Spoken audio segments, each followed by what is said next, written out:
तो जनाब आइए पहले बात कर लेते हैं एशिया के नाराज फुफा का, यानी कि भारत का। नाराज फुफा किस लिए कह रहा हूं, क्योंकि हर शादी में एक फुफा होता है जिसको आप शादी पे बुलाएं तो हर शादी पे दुम टेढ़ी कर लेता है। कहते यार नहीं, मई में हमने इनके साथ किया था, याद होगा आपको, वो जिसमें ये बड़े जैंगो बन के आए थे कि जनाब असी ते कर देंगे, असी ते खुने खोल देंगे, वो तुसी लड़दे क्यों नहीं, वो जंग करो, पाकिस्तान को सफाई हस्ती से मिटा दो। वो हर किसी की तारीफ करेंगे, बाबर की तारीफ नहीं करेंगे। क्यों? क्योंकि उनको पता है कि ये इनका मैच विनर है, उनको पता है कि ये एक ऐसा बंदा है जो कि वाकई क्लास है। इस वजह से बाकी हर लल्लू पंजू की तारीफ करेंगे ताकि कवर कर सकें। अगर आपको हमारी वीडियोस पसंद आ रही हैं तो हमारे चैनल को सब्सक्राइब कीजिए, बेल आइकन को क्लिक कीजिए ताकि हमारी कोई वीडियो मिस ना कर सकें।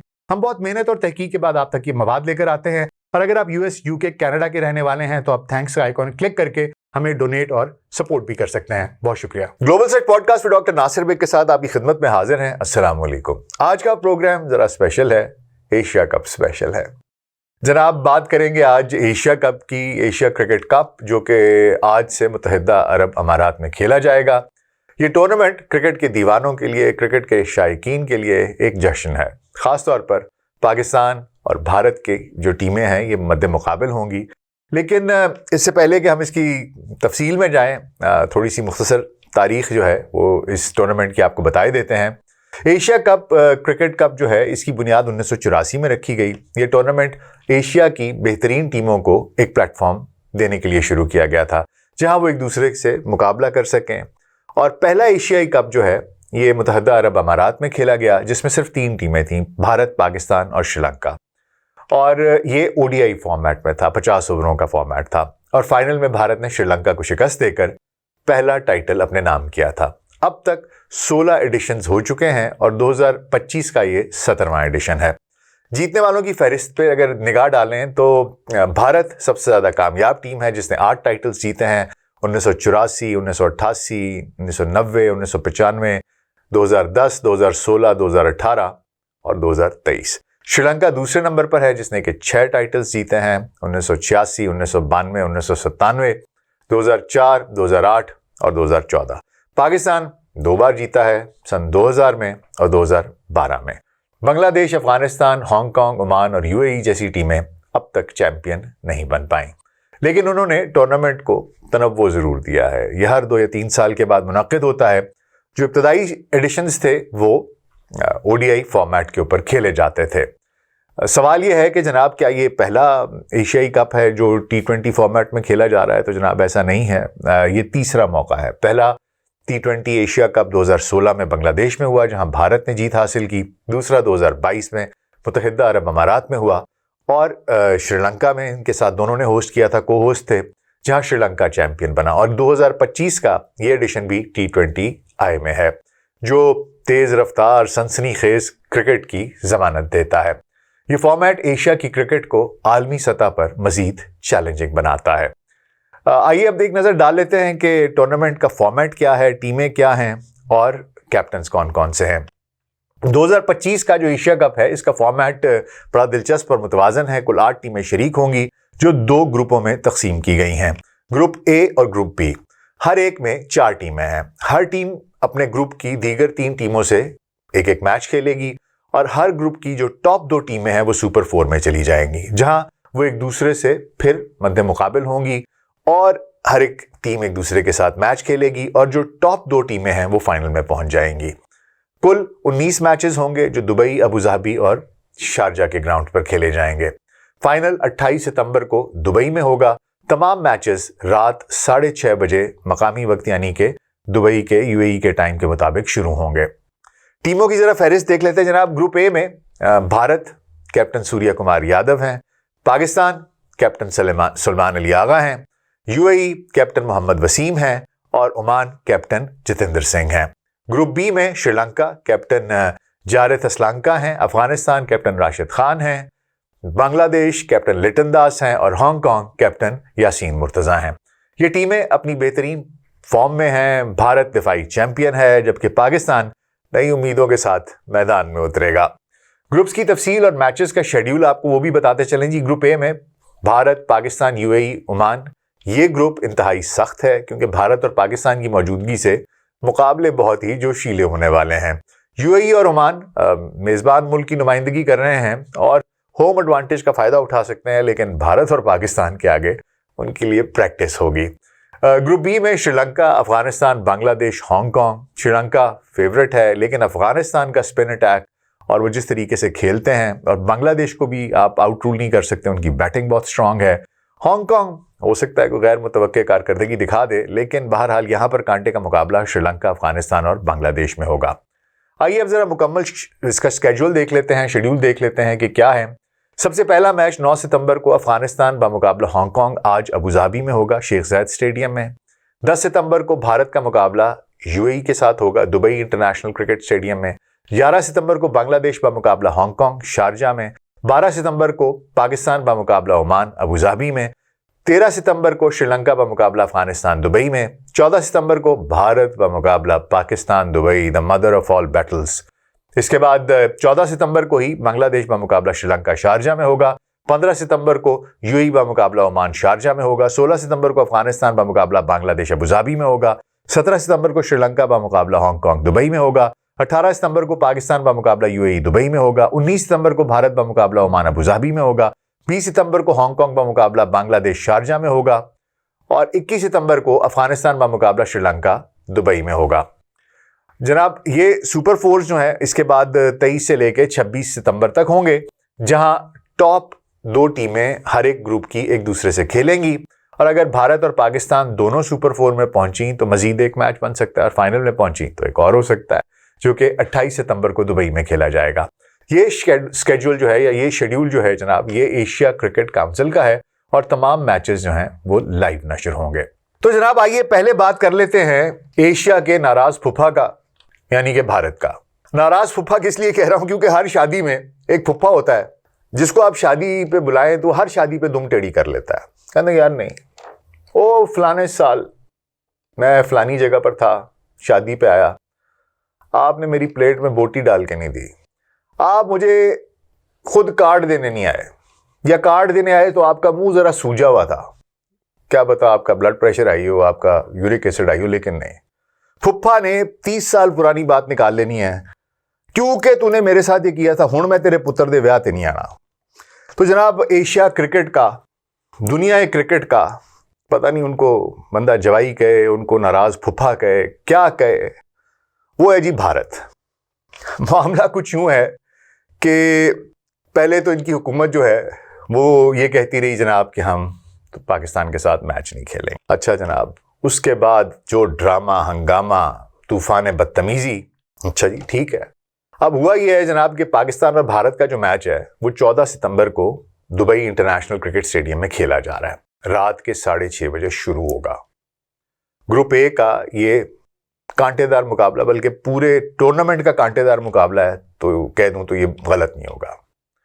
मामला ये है कि वो जो मई में हमने इनके साथ किया था, याद होगा आपको, वो जिसमें ये बड़े जैंगो बन के आए थे कि जनाब असी ते कर देंगे, असी ते खुने खोल देंगे, वो तुसी लड़दे क्यों नहीं, वो जंग करो, पाकिस्तान को सफाई हस्ती से मिटा दो, बड़ी बड़ी दावे, वो अर्नब गोस्वामी, वो मेजर क्या नाम है, गौरव आर्या, मतलब ये क्या क्या नाम इनके मैं लूँ, वो पालकी शर्मा, आप इनके प्रोग्राम सुनते ऐसा लगता था कि स्क्रीन से वो जहर बाहर निकलेगा और हम पे पड़ जाएगा, जिस किस्म की जहरीली गुफ्तगू ये कर रहे थे।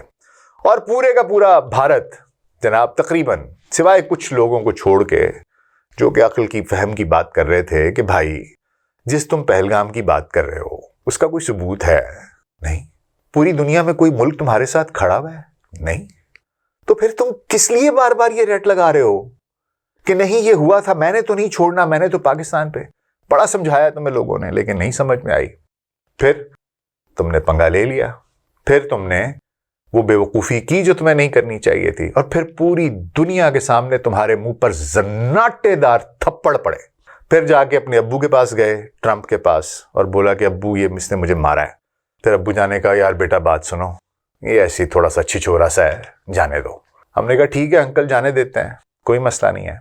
फिर तुम अपने अब्बू से भी नाराज़ हो गए, तुमने कहा अब्बू जी ये नहीं आपने बताना किसी को कि मैंने आपसे कहा था कि आप इससे बात करें, नहीं तो मैं बाहर निकल के बड़ा जैंगो बनता हूँ, सैंडो बनता हूँ, वो दुनिया कहेगी कि ये तो इतना बदमाश है, पप्पू पेजर है, तो इसको क्या हो गया, इसने जाके अब्बू से बात की है, वो आके उन्होंने इसकी लड़ाई छुड़ाई है।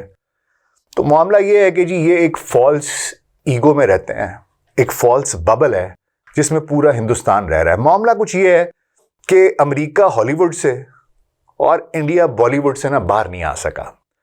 इन्हें लगता ये है कि दुनिया जो है ना वो भी बॉलीवुड ही है, और इल्ले का नाड़ चिल्ले ना पोड़ चिल्ले, इस तरह करके एक मुक्का मारूंगा और बंदा उड़ता हुआ जाएगा और वो जाके पता नहीं किधर गिरेगा, और मैं इस तरह एक बंदे को कोनी मारूंगा और 18 लोग नीचे गिर जाएंगे, मुंह से खून निकल रहा होगा। ओ भाई खुदा का खौफ करो यार, wake up to the bloody reality.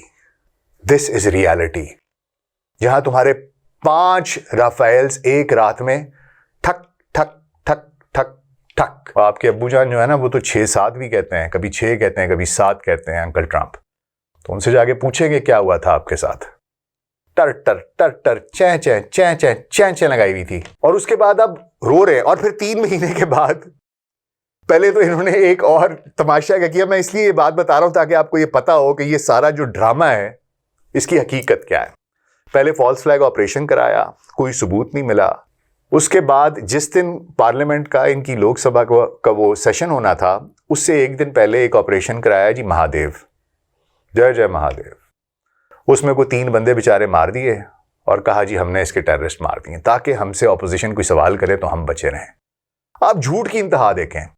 फिर जिस वक्त राहुल गांधी ने और बाकी उन्होंने इसकी क्लास ली, ठीक है ना, मेरे प्यारे नंदू की, कि भाई ये तो तुमने अपने लिए किया था। तो आप सोचिए ऑपरेशन खत्म हुए जंग के 2.5-3 महीने के बाद जो अपना एयर चीफ है उससे आके प्रेस कॉन्फ्रेंस करा दी। 3 महीने के, यार कौन करता है भाई 3 महीने के बाद कॉन्फ्रेंस करके? तो वो कहता है कि जी ऐसा नहीं है कि हुकूमत की विल नहीं थी लड़ने की, क्योंकि लोगों ने कहा कि जी फौज तो आपकी लड़ सकती थी, आप में ही तप्पड़ नहीं थे, आप लड़ना ही नहीं चाहते थे, आप चाहते थे मैं उसको चपेट मारूं वो आगे से जवाब ना दे, और आपने अपनी फौज के हाथ बांध दिए, जो कि ये भी दुरुस्त नहीं है। उनकी जितनी औकात थी उन्होंने लड़ा है, उन्होंने विच भी तप्पड़ नहीं सी भाईजान, ते तुहाडे च भी नहीं सी। गल बड़ी सिंपल जी है। तो बहरहाल जी, to cut the long story short, कहानी ये है कि इन्होंने खाई है, बड़ी बेइज्जती कराई है, ठीक है। ये जो 4 दिन की जंग हुई और उसमें पाकिस्तानी एयरफोर्स ने इनके 5 राफेल्स गिराए, फिर उसके बाद इनके S-400 जो रशियन एयर डिफेंस सिस्टम था उसको फारिग किया, इनके ब्राह्मोस वगैरह के जो डंप्स थे मिसाइल्स के वो भी हमने फड़काए, और ये भारतीय मीडिया चां चां चां करता रहा। पहले जो फॉल्स फ्लैग ऑपरेशन कराया पहलगाम का, पाकिस्तान से जोड़ा, कोई सबूत नहीं मिला, दुनिया की कोई कौम इनके साथ नहीं खड़ी हुई सिवाय इसराइल के। अब इसराइल का अपना किरदार क्या है यही आपको बता देता है कि ये कितने सच्चे हैं। बहरहाल जनाब, हुआ कुछ यूं है कि इस सब के बाद ये जो हजीमत उठानी पड़ी है, और उसके बाद से नंदू को जगह नहीं मिल रही, नंदू को जगह नहीं मिल रही। अमेरिका है तो वो उसको बुलाता है, 2 चपेड़े मारता है और कहता है जा दौड़ जा। फिर कभी रशिया के पीछे भागता है, कभी जाके पुतिन का हाथ पकड़ता है, कभी जाके शी का हाथ पकड़ता है, मतलब ब्लडी चाय वाला, और बिहेव लाइक एन लीडर, क्या मैं कहूं तुझे अभी। बहरहाल तो जनाब ये सारा वहां पर भारत में ना एक जी हमें बड़ा गम गुस्सा है, हमें बड़ा गम गुस्सा है, हमें बड़ा गम गुस्सा है। तो गुस्सा निकाल लिया था, बेइज्जती करा ली थी, आगे की बात करो। हुआ कुछ हुआ जनाब कि फिर इनके ये हर चीज के अंदर सियासत लाते हैं। खेल का सियासत से क्या ताल्लुक? हर किसी से बयान देंगे, हर किसी से बयान देंगे। बोलो तुम इसके बारे में क्या कहना चाहते हो? भारत में अगर आपने ये साबित करना है, वहां पर अब रहने के लिए ये लाजमी है कि आप साबित करें कि आप भारतीय हैं। आपका जो आधार कार्ड है, आपका जो ID कार्ड है, वो इस बात की जमानत नहीं देता कि आप भारतीय हैं। अब क्या चीज प्रूव करती है कि आप भारतीय हैं? अगर आप इस्लाम के दुश्मन हो, या आपके अगर मुसलमान भी हैं तो आपके नहीं जी, असल में मुसलमान हिंदू ये वो, मेरे घर में तो मंदिर बना हुआ है, देखें मैं तो पूजा करता हूं जनाब, मैं तो मूर्तियों को चूमता हूं। या तो आप ये कहें या फिर आप पाकिस्तान को गालियां दें, ये दोनों चीजें बहुत लाजिम है। तो जनाब इन्होंने हर किसी से पूछना होता है, चाहे कोई गवैया है, चाहे कोई नचनिया है, चाहे कोई नौटंकी वाला है, चाहे कोई खिलाड़ी है, हर किसी से पूछेंगे। हर कोई अपना दावा, हर कोई अपनी बात रखेगा। तो कुछ इसी तरह का शेखर धवन, इनका एक वो अजीब सा ड्रामेबाज साइको किस्म का प्लेयर है, तो उसने हुआ कुछ यूं कि जी एक वर्ल्ड चैंपियनशिप ऑफ लेजेंड्स हो रही थी जनाब इंग्लिस्तान में। उसके सेमीफाइनल में इन्होंने कहा जी हम पाकिस्तान से नहीं खेलेंगे। क्यों? क्योंकि इसमें शाहिद अफरीदी है, और शाहिद अफरीदी आपको पता है वो अनफिल्टर्ड आदमी है। उसने इस जंग के दौरान इनकी क्लास ले ली थी, और उसके बाद जना, और वो ऊपर खड़ा देखता रहा इनको, इनके मैचेस। बहरहाल कहानी कुछ यूं है जनाब कि ये इन्होंने तमाशा किया, वहां पर पूरी दुनिया में खबर बनी। हालांकि वो इंडियन ऑर्गेनाइजर्स थे जिनने कराई हुई थी, वो अजय देवगन जो है और बाकी एक दो लोग हैं, उन्होंने मिलकर ये कराई हुई थी। लेकिन उन्होंने अपने बंदों को भी जलील करा दिया इसलिए ताकि हीरो बन सकें। वो एक इरफान पठान है जो हर वक्त मोदी के अंदर घुसा होता है, उसका भाई है वो यूसुफ, वो भी मेरा ख्याल है MP है या पता नहीं क्या है। तो वो जनाब those are the people who have sold their souls. हालांकि उनके वालिद साहब सारी ज़िंदगी मस्जिद में खिदमत की और बेटों के किरदार देखें क्या है, इसलिए मैं कहता हूँ अल्लाह से डरना चाहिए। बहरहाल जनाब, to cut the long story short, बात यह है कि भारत ने बड़ा तमाशा किया अपनी बेइज्जती छुपाने के लिए। ये फिर हरकत की कि जी हम नहीं खेलेंगे इनके साथ। उसके बाद भारतीय हुकूमत जो है वो तो पहले ही बोल रही थी कि हम नहीं खेलेंगे, तो पूरे भारत में एक जनाब वो आ गया, हम नहीं खेलेंगे, हमें बदला चाहिए, हमें फलाना चाहिए, हम ऐसे लोगों से नहीं, यह आतंकवाद है, यह आतंकवाद है। आतंकवाद भाई कोई प्रूफ लाओ तो आतंकवाद है, सूखे मुंह आतंकवाद है। तो जो इधर तुम करा रहे हो बलूचिस्तान में वो क्या है, जो BLA है वो क्या है बताए ना। वो जो आपका नेवल ऑफिसर हमने पकड़ा हुआ है, याद है वो कौन है? बातें करते हो यार, वेक अप टू रियलिटी। इसीलिए कहता हूं जनाब, ये जो दोहरी म्यार की पॉलिसी है ना, इसको बदलें। तो बहरहाल जनाब हुआ कुछ यूं कि इतनी टर करने के बाद इवेंचुअली उन्होंने कहा कि नहीं जी, हम एक यू टर्न लिया हुकूमत ने, उन्होंने कहा नहीं जी, एशिया कप में हमने खेलने की मंजूरी दे दी है।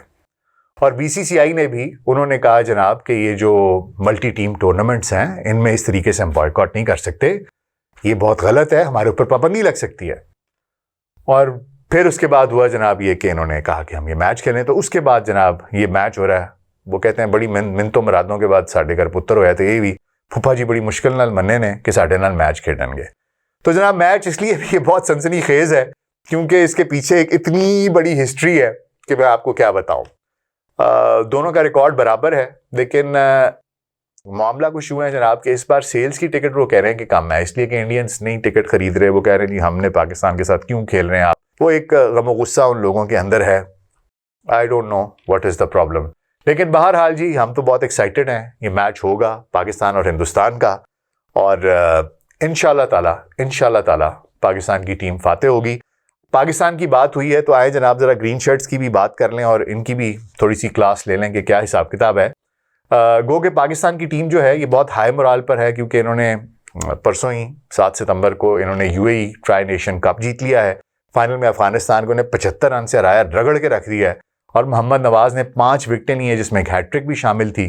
और they are on a high, और उन्हीं पिचों पर उन्हीं जगहों पर ये खेले हैं और मैच जीत के आए। एक मैच इन्होंने हार भी है अफगानिस्तान से। लेकिन बहरहाल मैं पाकिस्तान का जो स्क्वाड है उसके ऊपर बात ज़रूर करना चाहूँगा, खुसूसी तौर पर बैटिंग की। अच्छा जी, पाकिस्तान की बात की जाए तो पाकिस्तान की टीम में फ़खर जमान है, हसन नवाज़ है, मोहम्मद हारिस है, साहिबजादा फरहान है, साइम अयूब है, कप्तान सलमान अली आगा है। इसके बाद फ़हीम अशरफ है, हुसैन तलत है, ये दोनों ऑलराउंडर्स हैं। खुशदिल शाह है, ये भी ऑलराउंडर है। मोहम्मद नवाज़ है, ऑलराउंडर है। इसके बाद आपके स्पिनर्स हैं जनाब अबरार अहमद और सुफियान मुकीम। और इसके अलावा आपके पास फास्ट बॉलर्स हैं, इसमें हारिस रऊफ़ है, हसन अली है, मोहम्मद वसीम है, सलमान मिर्ज़ा है और शाहीन शाह अफरीदी है। ये जनाब टीम सेलेक्ट की गई है। बॉलिंग तो मुझे ठीक लग रही है, जिस तरह इन्होंने कॉम्बिनेशन अगर ये इस तरह का खिलाएंगे जिस तरह की पिच है तो फिर तो ठीक है। अगर जिस तरह इन्होंने 2 स्पिनर्स के साथ गए, 2 स्पेशलिस्ट स्पिनर्स के साथ गए, नोइंग कि पिच स्लो है, ब्रेक कर रहा है, ग्रिप करेगा, बॉल टर्न करेगा, तो फिर तो ठीक है। अगर सिर्फ ये देखा कि नहीं यार ये स्टार पावर है और हमने स्टार पावर के मुताबिक खिलाना है, तो जनाब ये पाकिस्तान की 17 रुकनी टीम है, 17 रुकनी स्क्वाड है जिसे कि सिलेक्ट किया गया है। और इसे 150 स्ट्राइक रेट स्क्वाड कहा जा रहा है कि 150 प्लस स्ट्राइक रेट वाला स्क्वाड है। हकीकत इससे कुछ मुख्तलिफ है। बाबर आजम, मोहम्मद रिजवान दोनों को सिलेक्ट नहीं किया गया, सिर्फ इस वजह से कि उनका स्ट्राइक रेट वो कहते हैं जी कम है और उनके वो बिग हिटर्स नहीं हैं। और हसन नवाज, उसका स्ट्राइक रेट 150 प्लस है, लेकिन उसका वो देख लें कि डेटा सेट कितना है। 11 इनिंग्स का छोटा सा उसका सैम्पल साइज़ है जिसमें से 6 जीरोज इनिंग्स हैं उसकी। जब काम करता है तो करता है, नहीं करता तो नाकाम होता है। साइम अयूब को देख लें तो जनाब साइम अयूब का जो है स्ट्राइक रेट वो 136 है, लेकिन उसकी एवरेज 22 है। ठीक है, तमाम खिलाड़ी जितने हैं उनका स्ट्राइक रेट बाबर आजम से कम है। फ़खर जमान का T20 करियर स्ट्राइक रेट 132 है, साइम अयूब का 138 है। इनके रन्स कम है लेकिन ठीक है, जैसा कि मैंने आपको बताया कि साइम की एवरेज जो है वो 22 है, अब सलमान अली आगा की बात करें, उसका करियर स्ट्राइक रेट 122 है। खुशदिल शाह जो कि एंड में आके पिंच हिटर आप उसको लेके आ रहे हैं, उसका स्ट्राइक रेट 104 है। साहबजादा फरहान का स्ट्राइक रेट 119 है। अब आप उसके नतीजे अगर उसके आप मवाजने में बाबर को देखते हैं तो उसका स्ट्राइक रेट 129 है, लेकिन उसकी औसत जो है वो 39-40 के करीब है। अब मामला कुछ हुआ है जनाब कि आप 129 के स्ट्राइक रेट से 40 रन चाहते हैं बाबर से, या आप 112-13 का स्ट्राइक रेट चाहते हैं, और वो भी आपको नहीं पता, इतना छोटा सा सैंपल साइज है, इतना छोटा सा डेटा सेट है, उसमें से कितने आप उनको बता देंगे। भी आपने रीसेंट फॉर्म देख ली है रिजवान का, उसका स्ट्राइक रेट 125 है और उसकी जो एवरेज है वो 47 है। अब आप मुझे बताएं कि अगर आपको ये मिल जाते हैं 50 रन 40 रन 125 की एवरेज से, तो ये आपको काटते हैं, और उसकी जगह पर जो आप हारिस खिला रहे हैं वो इतना बड़ा जुआ है कि वो या चलता है या नहीं चलता। आप उसको कहते हैं कि जनाब आप अपनी बैटिंग स्टाइल को चेंज करें, बाबर को आप कह रहे हैं यार, और कौन कह रहा है? हारिस कह रहा है यार, कोई खुदा का खौफ करें। बात यह है कि यही बात के स्ट्राइक रेट कम है, ये सलमान अली आगा को क्यों नहीं कही गई? यही बात फहीम अशरफ को क्यों नहीं कही गई? ये जब मोहतरम हमारे कोच साहब जो हैं, इन्होंने जब ये न्यूजीलैंड की कोचिंग कर रहे थे तो केन विलियमसन को ये क्यों नहीं कहा, जिसका स्ट्राइक रेट 123 है। बाबर से वो एक्सपेक्ट करते हैं 170 का स्ट्राइक रेट रखे, वो एवरेज भी अपनी जो है वो 75-80 की रखे, सिंगल हैंडेडली मैचेस जिताता रहे। बाकी 10 खिलाड़ी यहाँ पर किस लिए आए हैं? वो सिर्फ क्या दौरे करने आए हैं, साइट सीइंग करने के लिए आए हैं? बात ये नहीं है। बात यह है कि पूरी लिस्ट में एक फ़खर जमान 132 और साइम 138, ये वो लोग हैं जिनकी के स्ट्राइक रेट है वो बाबर से ऊपर है। इसके अलावा सलमान अली आगा की 122 है, खुशदिल शाह की 104 है, साहबजादा फरहान की 119 है। अब आप खुद देख लीजिए कि सिर्फ 2 लड़के हैं, और जिनकी जगह पर आप लेके आए हैं, जो इनकी जगह पर लेके आए हैं लड़के, उनकी एवरेजेस इनसे कम है। मेरा अपना ये ख्याल है कि आपने बॉलिंग तो चलें ठीक सेलेक्ट कर ली है, लेकिन बैटिंग में आपको रिजवान और बाबर के साथ जाना चाहिए था। पता नहीं, एक तो ये है कि बहुत बड़ा मसला ये है कि इंडियन जो सोशल मीडिया है वो पकड़ के बाबर को बहुत ज़्यादा लताड़ता है, क्योंकि उनको पता है कि ये इनका सुपरस्टार है, और जब हाइप क्रिएट होती है, मीडिया के अंदर बातचीत होती है, तो वो बंदा ऑटोमेटिकली आपको उसमें, अब 1.5 अरब बंदा एक बंदे के बारे में बोलता जाएगा, आपको कोई ऐसा इंडियन एनालिस्ट नजर नहीं आएगा जो बाबर की तारीफ करता हो। वो हर किसी की तारीफ करेंगे, बाबर की तारीफ नहीं करेंगे। क्यों? क्योंकि उनको पता है कि ये इनका मैच विनर है, उनको पता है कि ये एक ऐसा बंदा है जो कि वाकई क्लास है। इस वजह से बाकी हर लल्लू पंजू की तारीफ करेंगे ताकि कवर कर सकें कि देखें ना, मैं तो उसकी तारीफ तो कर रहा हूं लेकिन बाबर की नहीं कर रहा। क्यों नहीं कर रहा? इसलिए क्योंकि Babar Azam is a class. आप चाहे माने चाहे ना माने, you should have had Babar in this team, you should have had Rizwan in this team. Haris ठीक है, he is a one trick pony. आपने ये जितने लड़के रखे हैं, हसन नवाज रखा है, 1 ट्रिक पोनी, 6-0 है यार उसके। आप उसकी शॉटें देखें, लग जाए तो लग जाए बस, फिर जिस दिन लग जाए उस दिन वो शहनशाह है, बादशाह है, सब कुछ है। और बट कितनी दफा चलेगा? अगर 50% 60% of the times they are failing, तो फिर क्या फायदा इस तरह के लोगों का? You need reliable people. आपको 1-2 बंदे ऐसे रखने चाहिए थे जो वाकई में स्ट्रांग हों। मेरा अपना ये ख्याल है कि अभी भी आप एक ऑलराउंडर एक्स्ट्रा खिला रहे हैं, उस एक ऑलराउंडर की जगह पर आपको स्पेशलिस्ट बैट्समैन डालना चाहिए था, और बाबर को टीम का हिस्सा होना चाहिए था, और हारिस की जगह पर रिजवान को होना चाहिए था। ये मेरी 2 सेंट्स हैं इस टीम के ऊपर जो कि आपने सेलेक्ट की है। आपकी इस बारे में क्या राय है मुझे ज़रूर बताइएगा। बाकी ये है जनाब के टूर्नामेंट का आज से आगाज़ है, और इंशाल्लाह ताला इन तमाम कमियों खामियों के बावजूद पाकिस्तान को कहते हैं जी ये बड़ी मर्क्यूरियल साइड है। ये जिस दिन इनका दिन हो तो उस दिन ये नहीं देखते कि हमारे सामने कौन खड़ा है, ये उसको रगड़ देते हैं चाहे मजबूत से मजबूत टीम हो। और जिस दिन इनका दिन ना हो उस दिन भी ये नहीं देखते कि हमारे सामने कौन खड़ा है, ये कमज़ोर से कमज़ोर टीम से भी हार जाते हैं। तो बहरहाल वील सी कि which Pakistani team shows up in this tournament, और खुसूसी तौर पर इंतज़ार रहेगा 14 तारीख का जब पाकिस्तान और हिंदुस्तान का मुकाबला है, उनका टाकरा है। That for me will be the match of the tournament. और ये भी हो सकता है कि 1 दफ़ा नहीं, 2 दफ़ा नहीं, 3 दफ़ा एक दूसरे का सामना करें। बहरहाल कि जैसे जैसे अनफोल्ड होता है मैं मज़ीद अपडेट्स लेके आपके पास हाजिर होता रहूँगा। आपका टीम सिलेक्शन के बारे में क्या ख्याल है, और आपका इंडिया का ये जो एटीट्यूड है कि मैंने नहीं खेलना, वो एक नाराज़ फुफे की तरह जो, उसके बारे में भी ज़रूर बात कीजिएगा। और देखते हैं जी। Best of luck team Pakistan, let's hope that you win. Best of luck.